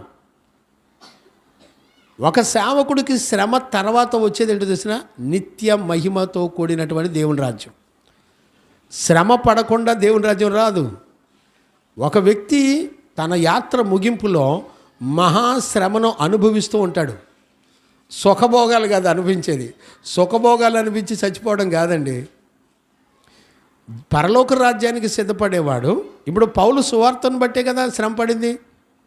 నా మాట అర్థమైందో లేదో నాకు తెలియదు. 2 తిమోతిలో మొత్తం మీరు చూడండి శ్రమేగా. చదవండి 1:8. 2 తిమోతి 1:8. కాబట్టి నీవు మన ప్రభు విషయమైన సాక్ష్యమును గూర్చి అయినను, సాక్ష్యమును గూర్చి అయినను, ఆయన ఖైదీనైన నన్ను గూర్చి అయినను నువ్వు సిగ్గుపడక దేవుని శక్తిని బట్టి సువార్త నిమిత్తమైన శ్రమానుభవములో. ఇప్పుడు ఏ శ్రమ ఉంది ఈ రోజున? పాస్టర్లో, సంఘాల్లో, కుటుంబాల్లో ఏ శ్రమలు ఉన్నాయి? అప్పుల శ్రమలు, అనారోగ్యపు శ్రమలు. చూసారా? జాగ్రత్తగా అర్థం చేసుకోండి. పౌలు ఏమని చెప్తున్నాడు? సువార్త నిమిత్తమైన వచ్చేటువంటి శ్రమ. అందులో ఏముందో తెలిసిన? దేవుని మహాశక్తి. శ్రమలో ఏం పనిచేస్తుంది? దేవుని మహాశక్తి. ఇప్పుడు వీళ్ళంతా ఇప్పుడు పండగల క్రైస్తవులు మొత్తం ఇప్పుడు ఏమంటారు తెలిసిన? ఏమంటే పండగకి మేము ఇంత కష్టపడి డ్యాన్సులు నేర్చుకున్నామండి, కష్టపడి లైటింగ్లు లాగి స్టేజీలు కట్టి మేము ఎంత కష్టపడ్డాం, ఎంత శ్రమ పడ్డాం, డబ్బులు లేకపోయినా అప్పులు చేసి సొప్పులు చేసి నానా తిప్పలు పడి సెమీ క్రిస్టమస్లు, గ్రాండ్ క్రిస్టమస్లు చేసి మేమంతా ఎంత సంతోషించామో. ఏం బతుకులండి! ఒక శ్రమ దేనిని బట్టి వస్తుందని చెప్పాడు పౌలు? సువార్తను బట్టి. సువార్తలో ఉన్న జీవితం చేస్తే నీకు శ్రమే. ఎందుకు? సువార్తలో ఉన్నవాళ్ళు ఏ జీవితం పడితే ఆ జీవితం చేయడానికి లేదు. ఇప్పుడు నీ ఆలోచనలను బట్టి నువ్వు శ్రమ పడుతూ ఉంటావు. ఒక పక్క లోకాచారం, లోక పద్ధతి, లోకం, మన మనస్సు, మన శరీరం ఏమో నువ్వు పండగలు చేయంటది, దేవుని వాక్యమేమో వద్దు తప్పు అంటది. అపోస్తులు చేయలేదు. అక్కడ అపోస్తులు చేయలేదు కాబట్టి మనం చేయడానికి లేదు అని పరిశుద్ధ జీవగ్రంథం చెప్తుంది. ఇప్పుడు దీన్ని బట్టి మన మనస్సాక్షిలో మనం ఎంతో శ్రమ పడుతూ ఉంటాం. ఎందుకు? లోకం ఒక పక్క వేధిస్తుంది. అంధకార సంబంధమైన లోక రాజ్యము అని రాశాడు కదా. అంధకార సంబంధమైన లోకరాజ్యం, నువ్వు పరలోక సంబంధమైన వాక్యానుసారమైనటువంటి సువార్తను నువ్వు ప్రకటించి నమ్మి విశ్వసించి దాని ప్రకారం జీవిస్తే నీ భర్త ఊరుకుంటాడా? భార్య ఊరుకుంటుందా? పిల్లలు ఊరుకుంటారా? తల్లిదండ్రులు ఊరుకుంటారా? పోనీ వీళ్ళంతా ఒక ఎత్తు అయితే సంఘం సమాజం ఊరుకుంటుందా వాక్యానుసారంగా నడితే? ఇప్పుడు అపోస్తులు ఎక్కడా చెప్పని పద్ధతులు ఈ రోజున సంఘాలకు అలవాటు చేసి ఎందుకు చెప్తున్నారని నేను సత్యవాక్యాన్ని చెప్తే నన్ను గొట్టాల్లో పెట్టి మైకుల్లో పెట్టి తిడుతున్నారు నన్ను. అదేమనంటే సంఘానికి ప్రేమతో లాలన మాటలు చెప్తున్నారు. మనం వారిని ఏమనొద్దు. నేనేం తప్పు చేశానని అంటావు? వాక్యానుసారంగా నేనేం తప్పు చేశానని అంటావు? నువ్వు నన్ను అనే అధికారం నీకెక్కడదే? ఏమంటావు? వాక్యం చూపించి అనరాదు నన్ను. మనం ప్రేమిద్దాం. నువ్వు వాక్యానుసారంగా నువ్వు తప్పు చేస్తున్నావు, నేను వాక్యం చూపించి చెప్తున్నా. తప్పు సరి చేసుకోండి, చేయమాకండి. అపోస్తులు తప్ప వేరొకళ్ళు చెప్పిన మాటలో నమ్మొద్దు. వాడు చెప్తే సువార్త చెబితే వాళ్ళు శాపగ్రస్తులని రాశాడు. అక్కడ ఉన్నదేగా నేను చదివించింది. ఏమి లేదండి, సత్యానికి చెవినివ్వరు ప్రజలు. ప్రజలకి ఏం కావాలంటే వాళ్ళని సంతోషపెట్టి వాళ్ళ ఇష్టాలని నెరవేర్చుకునే భక్తి ఎప్పుడైతే చేస్తారో అది మాత్రం ప్రజలకు సంతోషం. సత్యమునకు చెవినీరు. మరి దేనికి చెవినెత్తారు? వీళ్ళ కల్పన కథలకి చెవులిస్తూ ఉంటారు. మనుషుల చేత కల్పించిన పద్ధతులు దైవోపదేశాలని బోధిస్తూ ఉంటారు. చూసారండి? చదువునానా? ఏం చదువుతున్నావు? శ్రమానుభవంలో పాలివాడవై ఉండుము. చూడండి ఇప్పుడు ఏమంటున్నాడు? సువార్త నిమిత్తమైన, మళ్ళీ ఒకసారి కంటిన్యూ చేయనా దాన్ని. కాబట్టి నీవు మన ప్రభు విషయమైన సాక్ష్యమును గూర్చి అయినను ఆయన ఖైదీనైన నన్ను గూర్చి అయినను సిగ్గుపడక, నువ్వు సిగ్గుపడమాక, దేవుని శక్తిని బట్టి సువార్త నిమిత్తమైన శ్రమానుభవములో పాలివాడవై ఉండుము. సువార్త నిమిత్తమైన శ్రమానుభవంలో పాలివాడవై ఉండు. సత్యవాక్యాన్ని అనుసరించి నడిచేటప్పుడు నిన్ను తిట్లు తిట్టేవాళ్ళు ఉంటారు, నువ్వేం పాస్టర్ అనేవాళ్ళు ఉంటారు. అట్ట శ్రమపడు. సువార్త నిమిత్తమై శ్రమపడు. వాక్యానికి భిన్నంగా నడిచి నీ నోటికి వచ్చిన మాటలు సరదాగా ముచ్చట చెప్పి జనాల్ని బాగు చేసుకుంటానని ఊగితే ఏం ఉండదు. ఈ రోజున మనం బాగానే ఉంటాం, చచ్చిన తర్వాత తెలుస్తాయి అసలు విషయాలు. బతికుండగానే దేవునికి భయపడండి. అపోస్తులు సంఘాలకి ఏం నేర్పారు చూడండి. బైబిల్లో నేర్చుకునేవాళ్ళు ఎవరున్నారు? గమనించారన్నా? శ్రమానుభవం కలిగి. ఎందుని బట్టి వచ్చింది శ్రమ? పౌలుకి సువార్తను బట్టి, సువార్తలో ఉన్న సత్యమును ఉన్నట్టుగా బోధించడాన్ని బట్టి పౌలుకు శ్రమలు వచ్చినాయి. అదే పరిస్థితి తిమోతికి కూడా శ్రమలు వచ్చినాయి. దేన్ని బట్టి? సత్యమును ఉన్నట్టుగా. ఎవరి దగ్గర నేర్చుకున్నాడు? పౌలు దగ్గర నేర్చుకున్నాడు. అక్కడే 4వ అధ్యాయం 13వ వచనం కూడా చదవండి. 10వ వచనమా? ఇహలోకమును రెండవ తిమోతి పత్రిక 4 10వ వచనం. దేమా ఇహలోకమును స్నేహించి. ఏం చదువుతున్నాడు నాన్న? 3:10 చదువు. బంగారు తల్లి 3:10 చదువు. అయితే నీవు నా బోధను.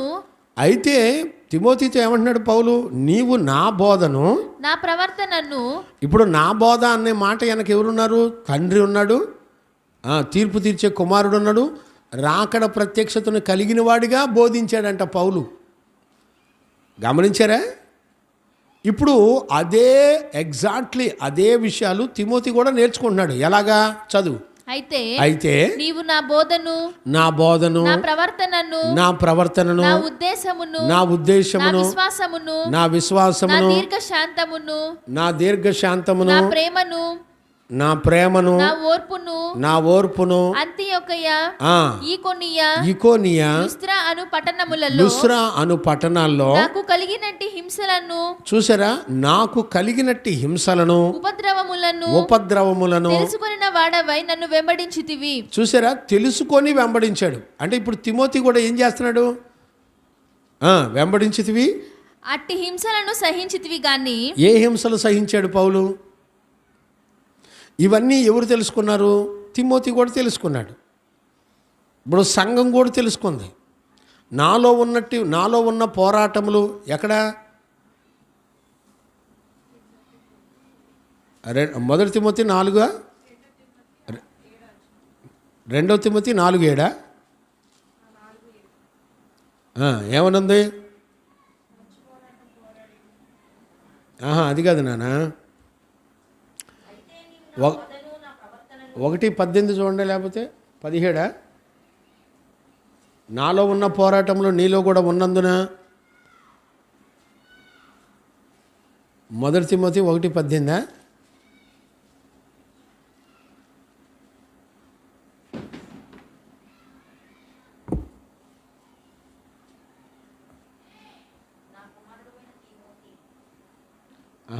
నాలో ఉన్న పోరాటాలు మీలో ఉన్నందున, నాలో ఉన్నవన్నీ ఏమున్నవని చూసి, మన సేవకుల కూటంలో కూడా చెప్పాను కదమ్మా, 4 పోనీ 17 18 అమ్మా 1 ఏది 1 తిమోతియా? 1 తిమోతి 1:18 అంటే చూడండి నాన్న. నా కుమారుడవైన తిమోతి, నీవు విశ్వాసమును మంచి మనస్సాక్షియు గలవాడవై. కాదు నాన్న,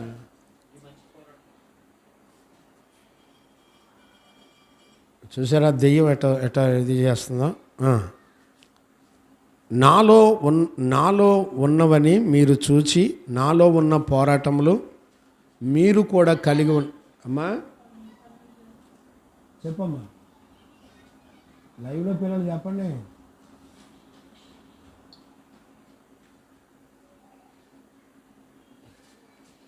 విశ్వాస సంబంధమైన మంచి పోరాటము పోరాడుము, నిత్య జీవమును చేపట్టు. ఏందమ్మా ఈ పిల్లలు 4:6-18 పోనీ 1 తిమోతి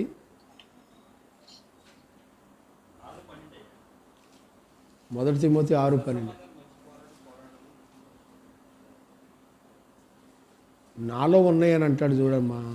నాలో ఉన్నవన్నీ చూసి మీరు కూడా నాలో ఉన్న పోరాటంలో పోరాడితిరి అని ఉంటుంది.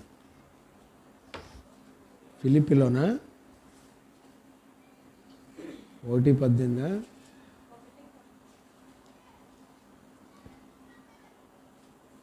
కొలసీలోనా? కొలసి చూడండి 1:18.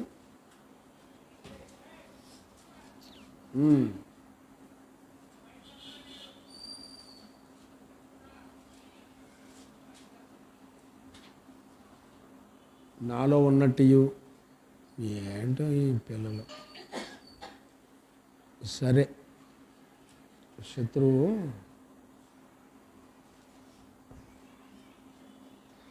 నాలో ఉన్నదని మీరేం చూసిరో వాటిని గైకొని అని రాస్తాడు. నాలో ఉన్నట్టు పోరాటములు మీరు నా యందు చూచినట్టు. ఎంతమ్మా? ఫిలిప్పి 1:29. 1:29 నాన్న. రైట్.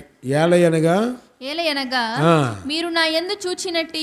ఫిలిప్పి 1:29. రైట్, చదవండి నాన్న.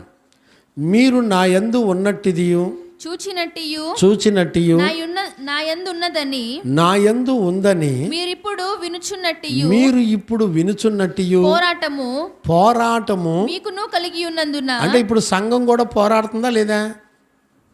పౌలు పోరాడుతున్నాడు, తిమోతి పోరాడుతున్నాడు, సంఘం కూడా పోరాడుతుంది. దేని కొరకు? సత్యము కొరకు, సువార్త కొరకు. ఏమండి, ఇప్పుడు దైవజనుడు పోరాడుతున్నాడు, సంఘం పోరాడుతుంది. నేను అడుగుతున్నాను, ఇప్పుడు సత్యము అపోస్తులు సంఘాలకి ఏం బోధించారో ఆ విశ్వాస సంబంధమైన సత్యవాక్య పక్షాన సంఘ పిల్లలు పోరాడేవాళ్ళు ఉన్నారండి. మా అయ్యగారు ఇంతేలేండి, మా అయ్యగారు అట్టాని అంటాడు. దైవజనుడు అంటే ఏమిటో తెలిసిన? ఖండించాలి, బుద్ధి చెప్పాలి, సరిచేసి చేయాలి. నీతి యందు శిక్ష చేసేవాడు, దేనికి పడితే దానికి రాజీ పడేవాడు కాదు. ఇప్పుడు ఖండించి బుద్ధి చెప్పాలంటే ఏంటి? బుద్ధి చెప్పి సరి చేయాలంటే ఏంటి? ఒక దైవజనుడు సంఘం కానీ వేరొక సంఘం కానీ సేవకులు కానీ త్రోవ తప్పి నడిస్తే సత్యం చెప్పి వాళ్ళని నడిపించాలి. అకుల పిస్కిల్లా ఏం చేశారు? అపోల్లో అంత విద్వాంసుడు, ట్రైనింగ్ అయినవాడు, క్రీస్తు పక్షాన్ని నిలబడినవాడు. అతను తన ఆత్మలో ప్రేరేపణ కలిగి ఉంటే పౌలు దగ్గర నేర్చుకున్నటువంటి అకుల పిస్కిలాలు వెళ్ళి వాళ్ళకు సువార్తలో ఉన్న సత్యమును మరి విశదముగా వారికి విశదపరిచి నేర్పించారండి. మనమైతే నేర్పిస్తామా? మనం చెప్తామా? తోటి వాళ్ళకి, సంఘంలో ఉన్న వాళ్ళకి సువార్త విశ్వాస పక్ష నీకు శ్రమే వద్దు, సంఘానికి శ్రమ పడకూడదు. సంఘం నున్నగా చక్కగా తిని ఏ శ్రమ లేకుండా సరదాగా ముచ్చట్లు చెప్పి మోసం చేసే దుర్బోధకులతో పాటు సరదాగా తిరగమంటే చక్కగా తిరుగుతారు. ఏమండి, ఒక దినాన్న రాకడనేది ఉందో మర్చిపోమాకండి. ఒక రోజున ప్రభు ఎదుట నిలబడే దినం కూడా ఒకటి ఉందో మర్చిపోమాకండి. ఈ రోజున మన బుద్ధికి అనుకూలంగా ప్రవర్తిస్తానంటే వాక్యం సత్యవాక్యం ఒప్పుకోదు, సత్యవాక్యం నిలదీస్తుంది. ఈ రోజున రాజీ పడ్డందుకు నువ్వు విడిచిపెట్టబడిన గుంపులో ఉంటావు, రేపు ప్రభు రాకడలో ఎత్తబడవు. చూశారండి. అందుకని ఒకటి అన్ని విషయాల్లో మితంగా ఉండాలి, రెండవది మనం చక్కగా శ్రమ పడాలి. అక్కడే 2 తిమోతి పుస్తకం 1:12 కూడా చదవండినా, చక్కటి మాటలు ఉంటాయి. 2 తిమోతి పుస్తకం 1:12 కూడా చదవండి. ఆ హేతువు చేత శ్రమలను అనుభవించుచున్నాను గాని. చూడండి, ఏ హేతువు చేత? సువార్త ప్రకటించడాన్ని బట్టి నేను శ్రమ అనుభవిస్తున్నాను. సత్య సువార్త ప్రకటించు, నీ దగ్గర జనం ఎందుకుంటారు చెప్పండి? నువ్వు మనుషుల్ని సంతోషపెట్టే పండగలు, రికార్డ్ డ్యాన్సులు మరి ఎక్కడ నేర్చుకొని వచ్చి ఎంత ధైర్యం అండి, దేవునికి భయపడకుండా బతుకుతున్నారు.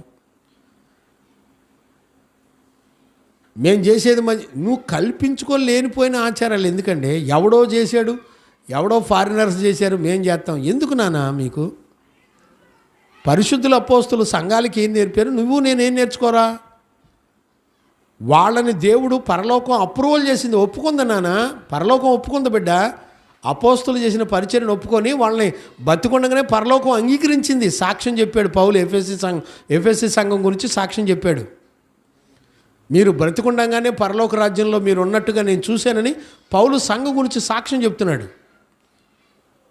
మరి వాళ్ళు ఇలాంటి మనుషుల చేత కల్పించబడిన ఆచారాలు చేసి పరలోక వెళ్ళినట్టు ఎక్కడా లేదే. చదవండి నాన్న, 12వ వచనం చదువునాన్న. 1:12. ఆ హేతువు చేత ఈ శ్రమలను అనుభవించుచున్నాను గాని నేను నమ్మిన వారిని ఎరుగుదును గనుక సిగ్గుపడను. నేను ఆయనకు అప్పగించిన దానిని రాబోచున్న ఆ దినం అంటే ఏంటి? ప్రభు యొక్క రాకడా. రాబోచున్న ఆ దినము వరకు ఆయన కాపాడగలడని రూఢిగా నమ్ముకొనుచున్నాను. ఈ శ్రమలన్నిటిలో కాపాడగలిగిన వాడు ఆయనని రూఢిగా నమ్ముతున్నాడంటండి. ఎంత బ్యూటిఫుల్ అండి. 2 తిమోతి 4:7 కూడా చదవండి. 4:17 వచ్చిన కూడా చదవండి. అయితే నా ద్వారా సువార్త పూర్ణముగా ప్రకటింపబడు నిమిత్తము అన్యజనులందరూ దాన్ని విను నిమిత్తమును ప్రభువు నా ప్రక్కన నిలిచి నన్ను బలపరచెను గనుక నేను సింహము నోట నుండి తప్పించబడితిని. మేము సింహము లాంటి మనుషుల నోట నుండి తప్పించబడితిమి. చూసారండి, మనుషులందరూ కూడా ఎలాగున్నారో చూసారా? సత్యమునకు చెవినిచ్చే ప్రజలు లేరండి. మనుషుల్ని సంతోషపెట్టే పరిస్థితులు ఈ రోజున ఎంత భయానకంగా ఉన్నాయో గుర్తుపట్టట్లా. నేను నా సమయం అయిపోయింది. ఒక్క రెఫరెన్స్ నేను చెప్తానండి, చాలా ఉన్నాయి కానీ ఒక్క రెఫరెన్స్ చెప్పి మీరు రాసుకుంటానంటే కొలస్సీ 1:24, 2 తిమోతి 3:11, 1 పేతురు 2:19, 20-21, అపోస్తుల కార్యాలు 21:8, ఎఫెసీ 4:13. చివరిగా ఒక్క మాట చెప్పి నేను సమయం అయిపోతుంది కనుక నేను ముగిస్తాను. 2 తిమోతి పుస్తకం 1:9-10 చివరిగా చదవండి. అతి ప్రాముఖ్యమైన మాటలు ఇవి చదివించి నేను ముగించేస్తాను. మన క్రియలను బట్టి కాక, ఇప్పుడు చూడండి, మన క్రియలను బట్టి కాకుండా తన స్వకీయ సంకల్పమును బట్టి అనాది కాలములోనే క్రీస్తు యేసునందు మనకు అనుగ్రహింపబడినదియు క్రీస్తు యేసును మన రక్షకుని ప్రత్యక్షత వలన అంటే రాకడ వలన బయలుపరచబడినదియు నైన తన కృపను బట్టి మనలను రక్షించి కృపను బట్టి రక్షించాడు. మనం చేసిన భక్తి క్రియలను బట్టి మనకు రక్షణ కలగలేదు. మరి ఎంతవరకు అర్థమైందో నాకు తెలియదు. గమనించారండి? ఇది అతి ప్రాముఖ్యమైనది సంఘానికైనా సేవకులకైనా. మనం చేసిన భక్తిని బట్టో లేకపోతే మనకున్నటువంటి మంచి క్రియలను బట్టో మనకు రక్షణ కలగల. ఈ రక్షణకే కారణం ఏమని చెప్తున్నాడు పౌలు? ఆయన కృప. అర్థమైందండి? దేవుని కృపను బట్టి మనం పొందిన రక్షణ అది. ఈ రోజున అందుకనే చెప్తున్నాను, చాలా జాగ్రత్తగా అన్నిటిలో మితంగా ఉండాలి. దైవజనుడు అన్నిటిలో శ్రమపడాలి. చూసారా? 4 అంశాలు. అన్నిటిలో మితంగా ఉండాలి, శ్రమపడాలి, సువార్థికుని పని కూడా చేయాలి. సువార్థికుని పని అంటే అర్థం ఏంటి ఏమండి? సువార్థికుని పని అంటే అర్థం ఏంటి?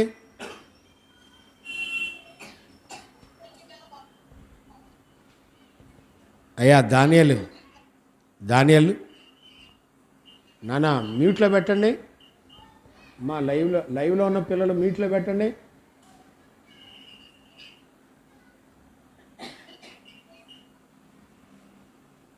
రైట్. ఇప్పుడు జాగ్రత్తగా అర్థం చేసుకోండి. దేవునికి మహిమ కలుగును గాక. Praise the lord. ఈరోజు రాత్రి వాక్యాన్ని వింటున్న దేవుని పిల్లరా, మన భక్తిని బట్టో మన క్రియలను బట్టో మనకు రక్షణ కలగల. చివరికి ఈ మాట నేను ఎందుకు చెప్తున్నాను తెలిసిన? ఈ రోజున క్రిస్టమస్లు చేసో పండగలు చేసో డెకరేషన్లో స్టైల్స్ పోయో ఏదో డ్యాన్సులు వేపించో ఏదో డబ్బులు కలెక్ట్ చేసి ప్రయాసపడడం వల్ల మనకు రక్షణ రాలా. దేవుడు తన దయ చొప్పున కృపనిస్తే వచ్చింది. ఈ ఇచ్చిన రక్షణను శ్రమలలో సంపూర్ణం చేయబడి మహిమగల దేవుని రాకడ కొరకు సిద్ధపడతారు. అర్థమైందండి? దేవునికి మహిమ కలుగును గాక. Praise the lord. నానా గాలిలయ్యా నానా మ్యూట్లో పెట్టండి నానా. మీ గోలంతా మాకు వినపడుతుంది, మీరు వాక్యం వింటున్నట్లేదు. దేవునికి మహిమ కలుగును గాక. గమనించారండి? కేవలం మనకు వచ్చిన రక్షణ కేవలం దేవుని కృపను బట్టి వచ్చిందండి, అంతే తప్ప వేరొక కారణాన్ని బట్టి రాలా. మన క్రియలను బట్టి, మన భక్తిని బట్టి, మనం ఇచ్చే డబ్బును బట్టి, కానుకలను బట్టి వచ్చిన జీవితం కాదు ఇది. అందుకని నేను ఒక తండ్రిగా, దైవజనుడిగా మీ అందరికీ చెప్పే విషయం అదే. ఒక దైవజనుడు ఏ విషయాలు నేర్పుతున్నాడో చూడండి. అన్ని విషయాల్లో మితంగా ఉండాలి, శ్రమపడాలి, సువార్థికుని పనిచేయాలి, నీ పరిచర్య మొత్తం సంపూర్ణం చేయాలి. చూడండి, ఆ భాషను మీరు చాలా జ్ఞానంగా అర్థం చేసుకోండి. సంపూర్ణతకు రావాలి, పరిశుద్ధులు కాదు, పరిశుద్ధులు సంపూర్ణులు అవ్వాలని రాయబడింది. విశ్వాసం కాదు, విశ్వాసంలో సంపూర్ణత, పరిశుద్ధతలో సంపూర్ణత, నీతిలో సంపూర్ణత రావాలి. అంటే మనం అచ్చం క్రీస్తును పోలిన జీవితం చేయాలి. అర్థమైందండి? ఇవాళ అలాంటి జీవితం పౌలు తిమోతికి నేర్పుతున్నాడు. ఇప్పుడు దైవజనుడు ఏ గుణాలు కలిగి ఉండి చేయాలి సేవ? అన్నిట్లో మితంగా ఉండాలి, శ్రమ పడాలి. పౌలు సువార్త నిమిత్తం శ్రమ పడ్డాడండి. ఒక దైవజనుడు, నీతిమంతుడు సువార్త నిమిత్తం శ్రమ పడుతున్నప్పుడు సంఘం కూడా శ్రమ పడాలి. గమనించారండి? దేవునికి మహిమ కలుగును గాక. Praise the lord. బైబిల్లో ఆసోను అని ఉన్నాడండి. మొన్న నైట్ దేవుడు నాతో మాట్లాడాడు కొన్ని విషయాలు. ఆసోను అపోస్తల కార్యాలు 17వ అధ్యాయంలో ఉంటాడు. మీరు తర్వాత చదువుకోండి. ఈ టాపిక్ నేను రేపో ఎల్లుండో త్వరలో ఇవ్వబోతున్నాను, లేదా 31st కానీ ఇవ్వచ్చేమో నాకు తెలీదు. ప్రార్థన చేయండి. ఆసోను అనే వ్యక్తి పరిశుద్ధుల కొరకు ఎలాంటి శ్రమలు ఎదుర్కొన్నాడో రాయబడిందండి. ఎవరికి తెలియదు అసలు, ఆ పేరు కూడా ఎవరు గుర్తుపట్టరు. అలాంటి విషయాలు ఉన్నాయి. దేవునికి మహిమ కలుగును గాక. కాబట్టి ఈరోజు రాత్రి మనకు అర్థం కావాల్సింది ఏంటంటే, మన ఎదురుగా ఉపదేశం చేసే సేవకుడు ఎలాగుండాలో పౌలు చెప్తున్నాడు. అన్ని విషయాల్లో మితంగా ఉండాలి, శ్రమ పడాలి, స్వార్థికుని పని చేయాలి. అంతేకాదు, 4వది నీ పరిచర్య సంపూర్ణం చేయాలి. సంపూర్ణుడు క్రీస్తు ఒక్కడే. ఆయన మన ముగింపులో, ప్రభు రాకడలో, మనం పోకడలో, ఈ రెండిట్లో ఏదన్నా జరగాలి. అది జరగక మునుపు మనం సంపూర్ణతకి రావాలి. అలాంటి కృప యేసయ్య మనందరికీ అనుగ్రహించి నడిపించునుగాక. ఆమేన్. ప్రార్థన. మహాపరిశుద్ధుడైన తండ్రి, నీ దయను, కనికరమును, కృపను మీరు మాకు అనుగ్రహించినందుకు స్తోత్రాలు. ఈరోజు రాత్రి శక్తి కలిగిన బలమైన వాక్కును మీరు మాతో మాట్లాడుతూ వచ్చినందుకు స్తోత్రాలు. ఇప్పటికీ 31 గంటలు ఈ 2వ తిమోతి పుస్తకంలో ద్వారా మీరు మాతో మాట్లాడుతూ మమ్మల్ని బలపరిచి నడిపించిన నీ ప్రేమను బట్టి స్తోత్రాలు. ప్రభా, అంత్య దినాల్లో ఒక దైవజనుడు ఎలాగుండాలో, తిమోతికి పౌలు ఎంత చక్కటి అనుభవాలు నేర్పుతున్నాడో, ఈ రోజున సత్య సంబంధమైనటువంటి పరిశుద్ధులు, దైవజనులు ఎలా ఉంటారో మాతో తేటగా మాట్లాడి మమ్మల్ని అందరినీ బలపరిచినందుకు కృతజ్ఞతాస్తుతులు చెల్లిస్తూ యేసయ్య నిన్ను అడిగి పొంది ఉన్నాము తండ్రి. ఆమేన్. ప్రార్థన ఆలకించి అడిగినవన్నీ పొందుకునే భాగ్యం ఇచ్చి నడిపించిన యేసయ్యకు స్తోత్రము చేయదమో. స్తోత్రం, స్తోత్రం, స్తోత్రం, స్తోత్రం. తండ్రి, కుమార, పరిశుద్ధాత్మదేవునికి స్తోత్రము చేయదమో. స్తోత్రం, స్తోత్రం, స్తోత్రం, స్తోత్రం, స్తోత్రం, స్తోత్రం. ఆమేన్. మన తండ్రి అయిన దేవుని నుండి, మన ప్రభు అయిన యేసుక్రీస్తు నుండి, పరిశుద్ధాత్మని యొక్క అన్యోన్య సహవాసము, సన్నిధి, సమాధానము విశ్వసించిన బిడ్డలకును సకల పరిశుద్ధులకును యేసయ్య కృపా సమాధానములు మనందరికీ తోడయుండి నడిపించునుగాక. ఆమేన్. హల్లెలూయా, హల్లెలూయా, హల్లెలూయా. అందరికీ వందనాలు, వందనాలు, వందనాలు. Praise the lord.